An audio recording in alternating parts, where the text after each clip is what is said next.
All right, welcome in, everyone. We're diving deep today, going way past those headlines to figure out who Trump's bringing with him for round two. Yeah, this isn't just a second term. It's Trump 2.0, right? Yeah, exactly. And we've got a ton of sources, news articles, official announcements, the whole nine yards, trying to get the full picture here. And what's striking, just at first glance, is you've got some names you expect, but then others completely out of left field. Like, is this Trump playing it safe? Or is he shaking things up even more? That's the million-dollar question. I mean, you've got folks with decades in Washington, and then you've got, well, Elon Musk. Never held office a day in his life. All right, well, let's jump right in. We're going department by department, see if we can spot any patterns, any clues about what this all means for the next 4 years. It's good to me. First up, the Department of Justice. Always Yeah. a hot spot, right? And Trump's pick for Attorney General is, well, no stranger to headlines, Matt Gaetz. Oh, yeah, Gaetz. Fiercely loyal to Trump, that's for sure. But also known for stirring up controversy, wouldn't you say? Absolutely. So what's that mean if he's the one leading the entire Department of Justice? All those investigations, law enforcement, the whole legal system. It's a gamble. Could be someone who's totally in Trump's corner, no question, but could also alienate a lot of people. And getting him confirmed by the Senate, that's a whole other battle. Speaking of potential for fireworks, we got to talk about the Department of Health and Human Services, Trump's pick, Robert F. Kennedy Jr. Wow, Kennedy leading HHS. That's certainly unexpected, especially given, his stance on vaccines. Yeah, the vaccine skepticism, if you follow health policy at all, this is a huge deal. Huge. And, he's not a doctor, not a scientist, by training anyway. He's an environmental lawyer. So what does that mean for leading a massive department like HHS? A lot of questions there. Then there's immigration, always a big one for Trump. And he's bringing back Tom Homan, had him at ICE during the first term. Now, Homan's the border czar, whatever that means. Border czar, basically. Gives him a lot of power, coordinates everything related to border security. And with Homan, well, he's known for that zero-tolerance approach. So, more of the same, even tougher. Could be. I mean, stricter border controls, more deportations, maybe even those family separations we saw before. The ones that caused such an outcry. All right, let's switch gears. Head over to the foreign policy, Secretary of State, who gets that plum job, Marco Rubio. Rubio. So, tough on China, that's his reputation. But is this still America first, or is there a twist this time around? Because Rubio's also talked about a more, active role for the U.S. globally, which wouldn't that kind of clash with the whole isolationist thing? Right, it's a bit of a puzzle. Could see more engagement, maybe even more military involvement, which some folks in the America First camp wouldn't be too happy about. And then, just to keep things interesting, Trump's tapping Tulsi Gabbard for Director of National Intelligence. Gabbard, now that's fascinating. She's been pretty critical of U.S. interventions overseas, right? Big time. Yeah. So you've got Rubio maybe pushing for more action and Gabbard on the other side saying, hold on, let's be cautious. Definitely the potential for some clashes there. Within the administration, I mean. Could lead to gridlock, or maybe, just maybe, force everyone to be a little more thoughtful, find some common ground. All right, now for the one that's really got people talking. Right. Trump creates this whole new department, the Department of Government Efficiency, calls it DOGE for short. And who's he put in charge? None other than Elon Musk. Doge, really? I mean, Musk. Love him or hate him, he shakes things up. But government, that's a whole different beast. Right. All that bureaucracy, the rules, the red tape. Can Musk even function in that world? No idea. Could be brilliant, totally revolutionize things. Or it could be a complete disaster. Either way, you got to admit, it's bold. Shows Trump still wants to disrupt, even in his second term. And he's not alone over at DOGE. Vivek Ramaswamy's joining him, another big-time entrepreneur making noise about how to reform government, make it leaner, meaner. So, two outsiders, zero government experience, but tons of ideas. Could be a recipe for some real innovation. Or it could be, well, let's just say navigating D.C. is a skill set all its own. All right, so we've got a lot to unpack here. DOJ, HHS, DOGE, just the tip of the iceberg, bold moves, some head scratchers. But we've only just started this deep dive.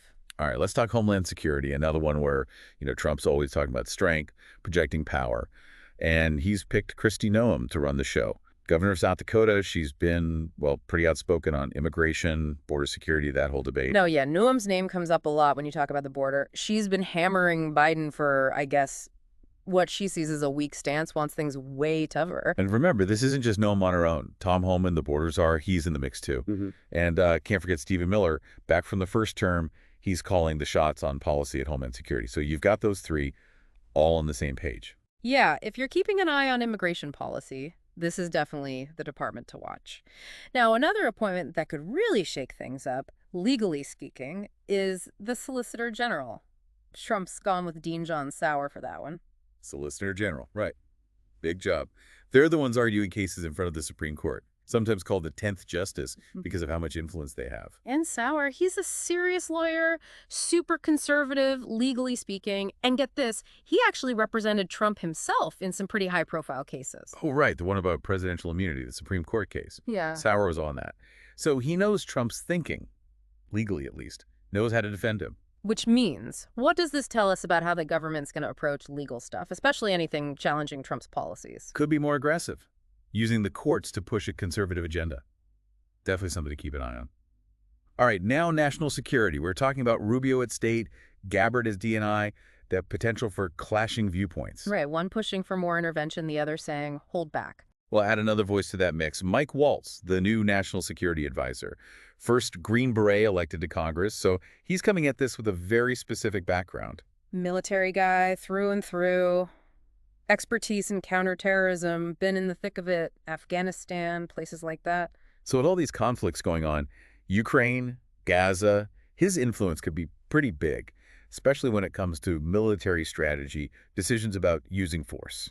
So you've got Rubio, Gabbard, and now Waltz. That's a pretty interesting mix. And then over at the Pentagon, the new defense secretary is Pete Hegseth, another one that's going to get people talking. Hegseth, the Fox News guy. Wow. Yeah. Big Trump supporter, always on about increasing military spending, projecting American power. Yeah, he's not exactly shy about his views, which tend to line up pretty closely with Trump's. A lot of people know him from Fox News, so he's got a public profile. So the folks who want a big military, a more confrontational approach to, I guess, anything they see as a threat, they're probably happy about this pick. But if you prefer diplomacy, taking a step back, maybe not so much. All right, let's move on to the UN. For U.S. Ambassador, Trump's gone with Elise Stefanik, Congresswoman from New York, known for, well, asking tough questions, not backing down from a fight, and of course, big Trump defender. Stefanik, yeah. Up-and-comer in the Republican Party, smart, knows how to play the game, and totally loyal to Trump. I've seen her in those congressional hearings. She's sharp, not afraid to go toe-to-toe with anyone. Wonder how that'll play out at the UN, on the world stage. Guess we'll find out. This is a bold move, that's for sure. Seems like Trump wants someone who's going to fight for his America First agenda no matter what. Someone who's not going to back down from a challenge. Now let's talk about the EPA, the Environmental Protection Agency. Trump's picked Lee Zeldin, former congressman from New York, to head it up. And Zeldin's been, well, a little skeptical about environmental regulations, hasn't he? Yeah, he's not exactly a fan of big government, especially when it comes to the environment. Thinks some of those regulations are overkill, wants a more hands-off approach. Which kind of fits with what Trump's done before, rolling back those Obama-era rules, the ones about pollution and climate change. Right, so if you're in an industry that's been pushing back against those regulations, you're probably breathing a sigh of relief. But for environmental groups, people who want more action on climate change, this is probably a big worry. And it's not just about what happens here in the U.S., right? This affects the whole world. We're talking about global climate negotiations, trying to reduce emissions. Exactly. Zeldin at the EPA, that sends a message, could create friction with other countries that are trying to tackle climate change.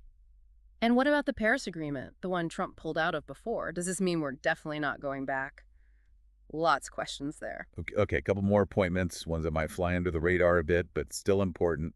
Doug Burgum, the governor of North Dakota, he's going to be heading up the Department of the Interior. Yeah. He's got a tech background, right? Yeah, Burgum, software entrepreneur before he got into politics. So that's different. Someone who understands business, technology, managing big organizations. Could be a fresh perspective, especially when you're talking about federal lands, natural resources, all that stuff. So maybe a different approach than we're used to. And then there's Doug Collins, former congressman from Georgia. He's taking over the Department of Veteran Affairs. Collins, yeah. Served in the military himself, and he was always fighting for veterans when he was in Congress. So looks like Trump's putting a focus on the VA, trying to improve things for veterans. And finally, the White House Chief of Staff. Tough job keeping things running smoothly, especially in a place like the White House. Trump's gone with Susie Wiles for this one. Wiles. She's a seasoned political operative, Republican strategist. She was key to Trump's win this time around, so he clearly trusts her. knows how to run a campaign, manage a lot of moving parts. And in the White House, you definitely need someone who can keep things from, going off the rails. Absolutely. So we've got the veterans, the environment, the UN. It's a lot to digest. And there's still a few more key positions to cover before we wrap things up. Okay, let's circle back to a couple appointments that, well, they've really stirred things up. RFK Jr. at HHS, that's one that's gotten a lot of attention. The vaccine thing, yeah, that's got a lot of people worried, especially, the public health experts, they're not exactly thrilled. No, not really. I mean, he's been pretty out there with his criticism of mandatory vaccination programs, saying parents should have more choice, all that. Right, more choice. But the problem is, most doctors, scientists, they're saying vaccines are one of the best things we've ever done for public health. Exactly. And I mean, look, it's fine to have concerns about vaccine safety, have those discussions, but when you start spreading misinformation, unfounded fears, that's where it gets dangerous. And it's not just vaccines, right? RFK Jr.'s had, well, let's just say he's had his share of controversies over the years, some of it from his environmental work, some personal stuff.